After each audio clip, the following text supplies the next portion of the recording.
पूज्याय राघवेंद्राय सत्यधर्मरताय च भजतां कल्पवृक्षाय नमतां कामधेनुवे ವಿದ್ಯಾಧಿರಾಜ ಶ್ರೀ ರಾಜ ಎಸ್ ಗುರುರಾಜಾಚಾರ್ಯವರ ಕಲಿಯುಗ ಕಲ್ಪತರು ಮೇರುಕೃತಿಯ ಧ್ವನಿಸುರುಳಿ ಸಂಚಿಕೆ 88. ಹಿಂದಿನ ಸಂಚಿಕೆಯಲ್ಲಿ ಲಕ್ಷ್ಮೀನಾರಾಯಣನ ಉಪನಯನ ಎಂಬ ಶೀರ್ಷಿಕೆ ಕುರಿತು ಕೇಳಿದಿರಿ.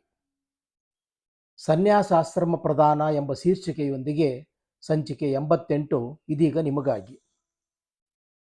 ಶ್ರೀ ಸುಧೀಂದ್ರ ತೀರ್ಥರು ಶ್ರೀ ವೆಂಕಟನಾಥಾಚಾರ್ಯರಿಗೆ ರಾಜಸಭೆಯಲ್ಲಿ ಸನ್ಯಾಸಾಶ್ರಮ ನೀಡುವರೆಂಬ ವಾರ್ತೆಯು ಎಲ್ಲೆಡೆ ಹರಡಿ ತಂಜಾಪುರದ ಸುತ್ತಮುತ್ತಲಿನಿಂದ ಕವಿ, ಗಾಯಕ, ವಿದ್ವಾಂಸ, ಧರ್ಮಾಭಿಮಾನಿಗಳು ಸಾವಿರಾರು ಜನರು ತಂಜಾವೂರಿಗೆ ಬಂದು ಸೇರಿದ್ದಾರೆ.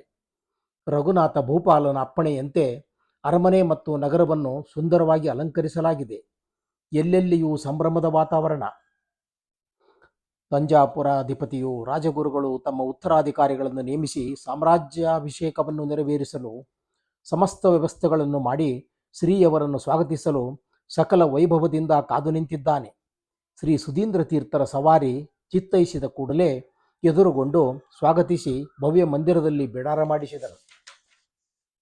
ಶ್ರೀ ಶಾಲಿವಾಂಶಕ್ಕೆ 1453ನೇ ದುರ್ಮತಿ ಸಂವತ್ಸರದ ಫಾಲ್ಗುಣ ಶುದ್ಧ ಪಾಡ್ಯ ಪ್ರಾತಃ ಕಾಲ ಶ್ರೀಮಠದಲ್ಲಿ ಅಸಾಧ್ಯ ಜನಸಂದಣಿ.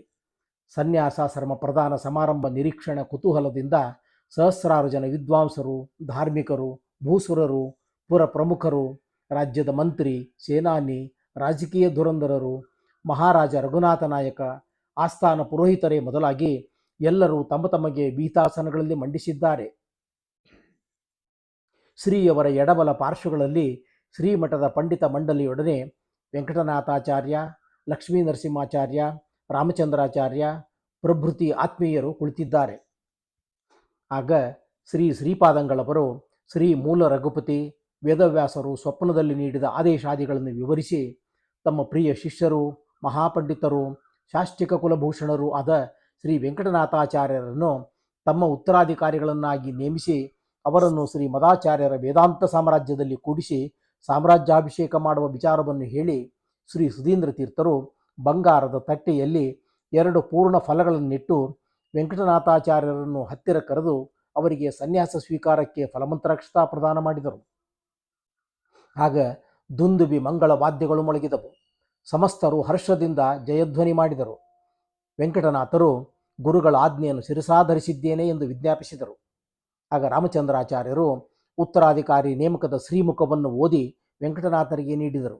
ಅನಂತರ ಕಾರ್ಯಕ್ರಮ ಮುಗಿಯಿತು. ಎಲ್ಲರೂ ಹೊರಟು ಹೋದ ಮೇಲೆ ಶ್ರೀ ಸುಧೀಂದ್ರ ತೀರ್ಥರು ಸನ್ಯಾಸಾಶ್ರಮ ಸ್ವೀಕಾರಕ್ಕೆ ಅವಶ್ಯವಾದ ಸಮಸ್ತ ಸಾಮಗ್ರಿಗಳನ್ನು ಸಿದ್ಧಪಡಿಸಿ ವೇದವಿದ್ಯಾ ವಿಶಾರದರು, ಪ್ರಯೋಗಶಾಸ್ತ್ರ ಕುಶಲರು, ಸಂಪ್ರದಾಯಾಭಿಜ್ಞರು ಆದ 4 ಜನ ಪಂಡಿತರು, ರಾಮಚಂದ್ರಾಚಾರ್ಯ, ಲಕ್ಷ್ಮೀ ನರಸಿಂಹಾಚಾರ್ಯರ ಮೇಲ್ವಿಚಾರಣೆಯಲ್ಲಿ ಸನ್ಯಾಸಾಶ್ರಮ ಸ್ವೀಕಾರಕ್ಕಾಗಿ ವೆಂಕಟನಾಥಾಚಾರ್ಯರನ್ನು ಕಳುಹಿಸಿಕೊಟ್ಟರು. ಶ್ರೀಗಳವರ ಅಪ್ಪಣೆ ಪಡೆದು ಸಕಲರು ಕಾವೇರಿ ನದಿಯ ಪ್ರದೇಶಕ್ಕೆ ತೆರಳಿದರು. ಅಲ್ಲಿ ಅರಮನೆಯ ಸೇವಕರು ಕಾವೇರಿ ತಟದ ಮಂಟಪದ ಸುತ್ತಮುತ್ತ ಮತ್ತಾರು ಬಾರದಂತೆ ಪಹರೆ ಕಾಯುತ್ತಿದ್ದರು. ತರುವಾಯ ರಾಮಚಂದ್ರಾಚಾರ್ಯಾದಿಗಳು ನೇತೃತ್ವದಲ್ಲಿ ವಿದ್ಯುಕ್ತ ರೀತಿಯಿಂದ ಸನ್ಯಾಸಾಶ್ರಮ ಸ್ವೀಕಾರ ಕಾರ್ಯವು ಪ್ರಾರಂಭವಾಯಿತು.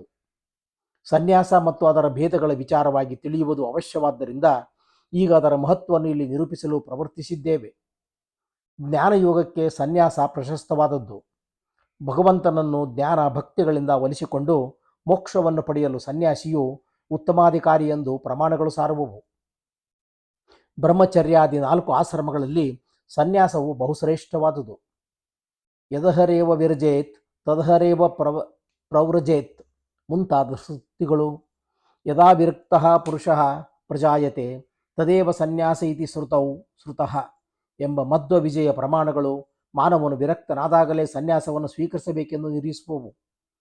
ಆ ಬ್ರಹ್ಮಸ್ತಂಭ ಪರ್ಯಂತಂ ಆಸಾರಂ ಚಾಪ್ಯ ನಿತ್ತಕಂ ವಿಜ್ಞಾಯ ಜಾತ ವೈರಾಗ್ಯೋ ವಿಷ್ಣುಪಾದೈಕ ಸಂಶ್ರಯ ಸಹ ಉತ್ತಮೋಧಿಕಾರಿ ಸ್ಯಾತ್ ಸನ್ಯಾಸ್ತಾಖಿಲ ಕರ್ಮವಾನ್. ಬ್ರಹ್ಮದೇವರಿಂದ ಆರಂಭಿಸಿ ತೃಣಜೀವ ಪರ್ಯಂತವಾಗಿ ಸಕಲವು ನಿಸ್ಸಾರ ಅಶಾಶ್ವತವೆಂದರಿತು ಪರಮಾತ್ಮನ ಪಾದಕಮಲಗಳಲ್ಲಿ ಸಕಲ ಕರ್ಮವನ್ನು ಸಮರ್ಪಿಸಿ ವೈರಾಗ್ಯಶಾಲಿಯಾದವನೇ ಅಂದರೆ ಸನ್ಯಾಸಿಯಾದವನೇ ಮೋಕ್ಷಜನಕ ಬ್ರಹ್ಮಜ್ಞಾನಕ್ಕೆ ಉತ್ತಮಾಧಿಕಾರಿ ಎಂದು ಭಾಗವತ ತಂತ್ರವು ಹೇಳುತ್ತದೆ. ಸನ್ಯಾಸಾಶ್ರಮದ ಹಿರಿಮೆ, ಅವುಗಳ ಭೇದ ಕ್ರಮಗಳನ್ನು ಮನು, ಯಾಜ್ಞವಲ್ಕ್ಯ, ಅಂಗೀರಸ, ಯಮ, ವ್ಯಾಸ, ಪರಾಶರ, ಕಾತ್ಯಾಯನ, ಪೌಲಸ್ತ್ಯ, ಬೋಧಾಯನ ಮುಂತಾದ ಸ್ಮೃತಿಕಾರರು, ಧರ್ಮಸಿಂಧು, ನಿರ್ಣಯ ಸಿಂಧು, ಸ್ಮೃತಿ ಮುಕ್ತಾವಳಿ ಮೊದಲಾದ ಧರ್ಮಶಾಸ್ತ್ರ ನಿಬಂಧನಕಾರರು ನಿರೂಪಿಸಿದ್ದಾರೆ. ಆಶ್ರಮ ಧರ್ಮಗಳಾದ ಬ್ರಹ್ಮಚರ್ಯ, ಗಾರ್ಹಸ್ಥ, ವಾನಪ್ರಸ್ಥ ಈ ಆಶ್ರಮಗಳ ನಂತರ ಆಯುಷ್ಯದ 3ನೇ ಭಾಗವನ್ನು ಸನ್ಯಾಸಕ್ಕಾಗಿ ಮೀಸಲಿರಿಸಿ ಒಂದಾದ ಮೇಲೊಂದರಂತೆ ಆಶ್ರಮಗಳನ್ನು ಸ್ವೀಕರಿಸಿ ತರುವಾಯ ಸರ್ವಸಂಗ ಪರಿತ್ಯಾಗ ಮಾಡಿ ಹಂತ ಹೋಮನು, ಜಿತೇಂದ್ರಿಯನು, ಭಿಕ್ಷಾಬಲಿ ಪರಿಶ್ರಾಂತನು ಆಗಿ ಪರಿವ್ರಾಜಕನಾಗಬೇಕು. ಸನ್ಯಾಸವು 4 ವಿಧವಾಗಿವೆ: ಕುಟೇಚಕ, ಬಹುದಕ, ಹಂಸ, ಪರಮಹಂಸ ಎಂದು. ಈ 4ರಲ್ಲಿ ಪರಮಹಂಸಾಶ್ರಮವೇ ಅತಿಶ್ರೇಷ್ಠ ಹಾಗೂ ಪ್ರಧಾನವೆಂದು ಐತರೇಯ ಶ್ರುತಿಯು ಘೋಷಿಸುವುದು. ಅತ ಪರಿವ್ರಾಡೇಕ ಶಾಟಿ ಪರಹಿತೋ ಮುಖೋದರ ಪಾತ್ರ ಅರಣ್ಯ ನಿಲಯ ಭಿಕ್ಷಾರ್ಥಂ ಗ್ರಾಮಂ ಪ್ರವಿಶೇದಾಸಾಯಂ ಪ್ರದಕ್ಷಿಣೇನ ಅತಿಚಿಕಿತ್ಸಾರ್ವರ್ಣಿಕಂ ಭಕ್ಷ್ಯಾರ್ಚರ್ಯಂ ಅಭಿಷಪ್ತಪತಿ ತವರ್ಜ್ಯಂ ಆಯುಜ್ಯೋಪವಿತಿ ಶೌಚನಿಷ್ಠಃ ಕಾಮಮೇಕಂ ವೈಣವಂ ದಂಡಮಾದೀತ ಎಂಬ ಶ್ರುತಿಯಂತೆ ಪರಮಹಂಸ ಸನ್ಯಾಸವೇ ವಿಹಿತವಾದುದು. ಪರಿವ್ರಾಜಕರು ಒಂದು ಕಾಷಾಯ ವಸ್ತ್ರವನ್ನು ಧರಿಸಿ ಪರಹಿತರ ರತನಾಗಿ ಕಮಂಡಲಧಾರಿಯಾಗಿ ಅರಣ್ಯದಲ್ಲಿ ಗುರುಕುಲವನ್ನು ಸ್ಥಾಪಿಸಿ ಭಿಕ್ಷೆಗಾಗಿ ಸಾಯಂಕಾಲದವರೆಗೆ ಗ್ರಾಮವನ್ನು ಪ್ರವೇಶಿಸಿ ಪ್ರದಕ್ಷಿಣಾಕಾರವಾಗಿ ಗ್ರಾಮದಲ್ಲಿ ಸಂಚರಿಸಿ ಚಿಕಿತ್ಸಕ ಬುದ್ಧಿ ಇಲ್ಲದ ಚಾತುರ್ವರ್ಣ್ಯದವರು ನೀಡುವ ಭಿಕ್ಷು ಸಾಮಗ್ರಿ ಪದಾರ್ಥಗಳನ್ನು ಪಡೆಯಬೇಕು. ಶಾಪಗ್ರಸ್ತರು ಪತಿತರಲ್ಲಿ ಭಿಕ್ಷೆ ಸ್ವೀಕರಿಸಬಾರದು. ಯತಿಯು ಯಜ್ಞೋಪವೀತ ರಹಿತನಾಗಿ ಬಾಹ್ಯಾಂತರ ಶೌಚನಿಷ್ಠನಾಗಿ ಒಂದು ವೇಣು ಅಂದರೆ ಬಿದಿರುವಿನ ದಂಡವನ್ನು ಧರಿಸಬೇಕು. ಇದು ಮೇಲಿನ ಶ್ರುತಿಯ ಅರ್ಥ. ಪರಿವ್ರಾಜಕರು ಸ್ವಾತಂತ್ರ್ಯದಿಂದ ಸರ್ವಕರ್ಮಗಳನ್ನೂ ನಾನು ಮಾಡಬೇನೆಂಬ ಭಾವನಾ ರಹಿತನಾಗಿ ಫಲಾಸಂಧಾನವಿಲ್ಲದೆ ಮಾಡುವ ಸಮಸ್ತ ಸನ್ಯಾಶ್ರಮ ಕರ್ಮಗಳನ್ನು ಭಗವತ್ ಸರ್ವಕರ್ತೃತ್ವಕಾರಯಿತ್ವಾದ್ಯನುಸಂಧಾನಪೂರ್ವಕವಾಗಿ ಭಗವದರ್ಪಣ ಬುದ್ಧಿಯಿಂದ ಆಚರಿಸಬೇಕು ಎಂದು ಶ್ರುತ್ಯಾದಿಗಳು ಉಪದೇಶಿಸುವವು. ಬೋಧಾಯನರು ಒಂದು ದಂಡ, ಸರ್ವಸಂಗ ಪರಿತ್ಯಾಗ, ಶಿಖ, ಯಜ್ಞೋಪವೀತವಿಲ್ಲದೆ ಕಾಷಾಯಧಾರಿಯಾಗಿರುವುದು ಪರಮಹಂಸ ಲಕ್ಷಣವೆಂದು ಹೇಳುವರು. ಪರಮಹಂಸರು ದೇವಪೂಜಾ ವಾದ ಮಾಡುವಾಗ ದಂಡಧಾರಿಗಳಾಗಿರುವುದು ನಿತ್ಯ ಧರ್ಮ. ಅವರು ದಂಡ, ಶಿಖ, ಆಚ್ಛಾದನ ಬಿಟ್ಟುಕೊಂಡು ಆಚರಿಸುವರೆಂದು ಒಂದು ಶ್ರುತಿ ಹೇಳುವುದು. ಇದು ತ್ರಿದಂಡಿ ಸನ್ಯಾಸಿಗಳ ವಿಚಾರ. ಪರಮಹಂಸಾಶ್ರಮದಲ್ಲೂ 2 ಬಗೆ ಇದೆ. ಸಾಮಾನ್ಯ ಪರಮಹಂಸರಿಗೆ ಯಾವ ವೈಭವಗಳೂ ಇರುವುದಿಲ್ಲ.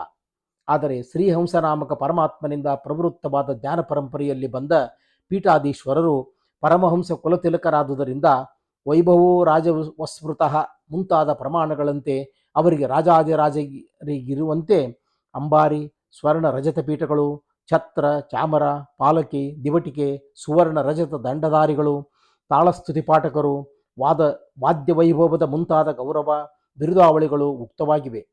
ಈ ಪಾರಿವ್ರಾಜಕ ಪೀಠಾಧೀಶ್ವರರು ದೇವಪೂಜಾ, ತೀರ್ಥಕ್ಷೇತ್ರ ಯಾತ್ರಾದಿ ಕಾಲಗಳಲ್ಲಿ ದಂಡಧಾರಿಗಳಾಗಿರಬೇಕು. ಪರಮಹಂಸ ಪೀಠಾಧಿಪತ್ಯವು ಜ್ಞಾನ, ಭಕ್ತಿ, ವೈರಾಗ್ಯಾಭಿವೃದ್ಧಿಗಾಗಿಯೂ ಶಾಸ್ತ್ರಮೋಚಿತ ಜಪ ತಪಾದ್ಯನುಷ್ಠಾನ, ಪಾಠ ಪ್ರವಚನ, ಅತತ್ವಾವೇದಕಗಳಾದ ದುರ್ಮತಗಳ ನಿರಸನ ಪೂರ್ವಕ ಅನಾದ್ಯವಚ್ಛಿನ್ನ ಪರಂಪರಾಪ್ರಾಪ್ತ ವೈದಿಕ ಸದ್ವೈಷ್ಣವ ಸಿದ್ಧಾಂತ ಪ್ರತಿಷ್ಠಾಪನ, ತತ್ವಧರ್ಮೋಪದೇಶ, ಮಂತ್ರ ಮುದ್ರಾಧಾರಣ, ಗುರುಪದೇಶ ದ್ವಾರ, ಶಿಷ್ಯ ಭಕ್ತ ಜನೋದ್ಧಾರ, ಲೋಕ ಕಲ್ಯಾಣ, ಪರಹಿತ ಸಾಧನೆ, ಶ್ರವಣ ಮನನ ನಿಧಿ ಧ್ಯಾಸನ ಪೂರ್ವಕವಾಗಿ ಭಗವದ್ ಪರೋಕ್ಷ ಸಿದ್ಧಿಗಾಗಿ ಮತ್ತು ತಪೋನಿಷ್ಠಾನ ಜ್ಞಾನ ಪ್ರಸಾರಕ್ಕಾಗಿಯೇ ಇರುವುದರಿಂದ ಸಕಲ ರಾಜವೈಭವವು ಅವರ ಅಂತರ್ಗತರಾದ ಭಾರತೀಯ ಪ್ರಾಣಾಂತರ್ಗತ ಶ್ರೀ ಲಕ್ಷ್ಮೀನಾರಾಯಣನಿಗಾಗಿಯೇ ಎಂಬ ಅನುಸಂಧಾನ ಮಾಡುತ್ತಾ ಎಲ್ಲ ವೈಭವಯುಕ್ತರಾಗಿ ಜಗತ್ ಕಲ್ಯಾಣ ಮಾಡಲೆಂದೇ ಶ್ರೀಹಂಸ ಪರಂಪರೆಯು ಪ್ರವೃತ್ತವಾಗಿರುವುದರಿಂದ ಅದು ಅವರಿಗೆ ವಿಹಿತವೇ ಆಗಿರುತ್ತದೆ. ಇಂಥ ಪಾವನವಾದ ಪರಮಹಂಸಾಶ್ರಮವನ್ನು ದುರುಪಯೋಗಪಡಿಸುವುದು ಅನರ್ಥಕಾರಕವೆಂದು ಪ್ರಮಾಣಗಳು ಸಾರುವವು. ವೈರಾಗ್ಯವಿಲ್ಲದೆ ಜೀವಿಕಾ ನಿರ್ವಹಣಕ್ಕಾಗಿಯೇ ಸನ್ಯಾಸ ಸ್ವೀಕರಿಸಿದರೆ ನರಕಾದ್ಯನರ್ಥಗಳಿಗೆ ಗುರಿಯಾಗಬೇಕಾಗುವುದೆಂದು ಸ್ಮೃತಿಗಳು ಹೇಳುತ್ತವೆ. ಏಕದಂಡ ಸಮಾಶ್ರಿತ್ಯ ಜೀವಂತಿ ಬಹುವೋ ನರಾಹ ನರಕೇರೌರವೇ ಘೋರೆ ಕರ್ಮತ್ಯಾಗಾತ್ಮತಂತಿ ತೇ ವೈರಾಗ್ಯಂ ವಿನಾ ಜೀವನಾದ್ಯರ್ಥಂ ಸನ್ಯಾಸೇತು ನರಕಾಹ ಕಾಷ್ಟದಂಡೋ ಧೃತೋ ಯೇನ ಸರ್ವಾಶಿ ಜ್ಞಾನವರ್ಜಿತಃ ಸಯಾತಿ ನರಕಾನ್ ಘೋರಾನ್ ಇತ್ಯಾದಿ ಪ್ರಮಾಣಗಳು ಕೇವಲ ಒಂದು ಬಿದಿರಿನ ಕೋಲನ್ನು ಹಿಡಿದು ಕಾವಿ ಬಟ್ಟೆ ಧರಿಸಿ ಎಲ್ಲ ಬಗೆಯ ಆಶೆ ಆಕಾಂಕ್ಷೆಗಳಿಂದ ಪೂರ್ಣನಾಗಿ ವೈರಾಗ್ಯ ಜ್ಞಾನ ಭಕ್ತಿ ಶೂನ್ಯನಾಗಿ ತಪಸ್ಸೆಂದರೆ ಏನೆಂಬುದನ್ನೇ ಅರಿಯದ ಅಜ್ಞಾನಿಯಾಗಿ ಧನ ಕನಕಾಭರಣ ಧರಣಿಗಳನ್ನು ತನ್ನ ಮಡದಿ ಮಕ್ಕಳಿಗಾಗಿ ಸಂಪಾದಿಸಿ ಕೊಡುತ್ತಾ ಡಾಂಬಿಕತನದಿಂದ ಮಹಾಜ್ಞಾನಿ ವಿರಕ್ತ ತಪಸ್ವಿಯಂತೆ ನಟಿಸುತ್ತಾ ಸಿಕ್ಕ ಸಿಕ್ಕಲ್ಲಿ ಸಿಕ್ಕಿದ್ದನ್ನು ತಿನ್ನುತ್ತಾ ಜೀವ ಚಾಪಲ್ಯದಿಂದ ಭೋಜನ ಪ್ರಿಯವಾಗಿ ಅಸೂಯ ಈರ್ಷ ದ್ವೇಷಾದಿಗಳಿಂದ ತುಂಬಿ ತುಳುಕುತ್ತಾ ಜ್ಞಾನ ಲವಲೇಶವಿಲ್ಲದ ಸನ್ಯಾಸಿಯು ವೇಷಧಾರಿಯೇ ವಿನಃ ಅವನೆಂದಿಗೂ ಪರಮಹಂಸ ಪದಾರೂಢನಾಗಿದ್ದರೂ ಪರಮಹಂಸನಾಗಲಾರ. ಮಾತ್ರವಲ್ಲ, ಘೋರ ನರಕಾದಿಗಳಿಗೆ ಪಾತ್ರನಾಗುತ್ತಾನೆಂದು ಇದರಿಂದ ಸ್ಪಷ್ಟವಾಗಿ ವ್ಯಕ್ತವಾಗುವುದು. ಇಂದು ಜಗತ್ತಿನಲ್ಲಿ ಇಂಥವರೇ ಹೆಚ್ಚಾಗಿ ಕಂಡುಬರುತ್ತಿರುವುದರಿಂದ ಏಕಪಾಪಾನಿ ಕುರುತೆ ಫಲಂ ಭುಕ್ತೆ ಮಹಾಜನಾಹ ಎಂಬಂತೆ ನಿಜವಾದ ಪರಮಹಂಸರಿಗೆ ಇಂಥವರಿಂದ ಅಗೌರವವಾಗುತ್ತಿರುವುದು ದೇಶದ ಆ ಪವಿತ್ರ ಸ್ಥಾನದ ದೌರ್ಭಾಗ್ಯವಾಗಿದೆ. ಆದರೆ ನಮ್ಮ ಶ್ರೀ ವೆಂಕಟನಾಥಾಚಾರ್ಯರಾದರೋ, ನನಗೆ ವೈರಾಗ್ಯ ಬಂದಿಲ್ಲ, ನಾನು ತರುಣ, ಪತ್ನಿ ಸಣ್ಣವಳು, ಮಗನಿಗೆ ಉಪನಯನವಾಗಿಲ್ಲ, ನನಗೆ ಪರಮಹಂಸಾಶ್ರಮದಲ್ಲಿ ಇಷ್ಟವಿಲ್ಲ, ನನಗೆ ಸನ್ಯಾಸ ಬೇಡ ಎಂದು ಹೇಳಿ ತಾನಾಗಿ ದೊರಕಿದ ಮಹಾವೈಭವವನ್ನು ತಿರಸ್ಕರಿಸಿದ ಧೀರಾಗ್ರಣಿಗಳು. ಆದರೆ ಪರಮಾತ್ಮ ವಾಯುದೇವರು ಕೊನೆಗೆ ವಿದ್ಯಾ ದೇವಿಯರೇ ಅವರ ಅವತಾರದ ಉದ್ದೇಶವನ್ನು ಜ್ಞಾಪಿಸಿಕೊಟ್ಟು ಪರಮಹಂಸನಾಗಿ ಮಹತ್ಕಾರ್ಯ ಮಾಡಲೇಬೇಕೆಂದು ಉಪದೇಶಿಸಿ ಸನ್ಯಾಸದತ್ತ ವೆಂಕಟನಾಥರ ಮನಸ್ಸನ್ನು ತಿರುಗಿಸಬೇಕಾಗಿ ಬಂದಿತು. ಇಂಥವರಲ್ಲವೇ ಜಗದುದ್ಧಾರಕ ಜಗದ್ಗುರುಗಳಾಗಲು ಅರ್ಹರು. ಶ್ರೀ ವೆಂಕಟನಾಥಾಚಾರ್ಯರು ಶ್ರೀ ಮದಾಚಾರ್ಯ ಪರಂಪರಾ ಪ್ರಾಪ್ತ ಸತ್ ಸಂಪ್ರದಾಯದಂತೆ ವಿದ್ಯುಕ್ತವಾಗಿ ಪರಮಹಂಸಾಶ್ರಮವನ್ನು ಸ್ವೀಕರಿಸಿ ಕಾಷಾಯಾಂಬರ ದಂಡ ಕಮಂಡಲುಧಾರಿಗಳಾಗಿ ಗುರು ಸನ್ನಿಧಿಗೆ ಕರೆದೊಯ್ಯಲು ಸಿದ್ಧವಾಗಿದ್ದ ಸುವರ್ಣ ಪಾಲಿಕೆಯಲ್ಲಿ ಕುಳಿತರು. ಆಗ ಅವರು ಉದಯಿಸುತ್ತಿರುವ ಸೂರ್ಯನಂತೆ ಪ್ರಕಾಶಿಸುತ್ತಿದ್ದರು. ಆಗ ಶ್ರೀಮಠದ ಸಮಸ್ತ ಬಿರುದಾವಳಿ, ವಾದ್ಯ ವೈಭವ, ಸುವರ್ಣ ರಜತ ದಂಡಧಾರಿಗಳು, ಪಂಡಿತ ಮಂಡಲಿಯವರು ನೂತನ ಯತಿವರ್ಯರನ್ನು ವೈಭವದಿಂದ ಶ್ರೀಮತ್ ಸುಧೀಂದ್ರ ತೀರ್ಥ ಗುರುಪಾದರ ಸನ್ನಿಧಿಗೆ ಕರೆದುಕೊಂಡು ಹೊರಟರು. ಇಲ್ಲಿಗೆ ಸಂಚಿಕೆ 88 ಮುಕ್ತಾಯ. ವೇದಾಂತ ಸಾಮ್ರಾಜ್ಯಾಭಿಷೇಕ ಎಂಬ ಶೀರ್ಷಿಕೆಯೊಂದಿಗೆ ಮುಂದಿನ ಸಂಚಿಕೆ ಆರಂಭ. ಶ್ರೀಕೃಷ್ಣಾರ್ಪಣಮಸ್ತು.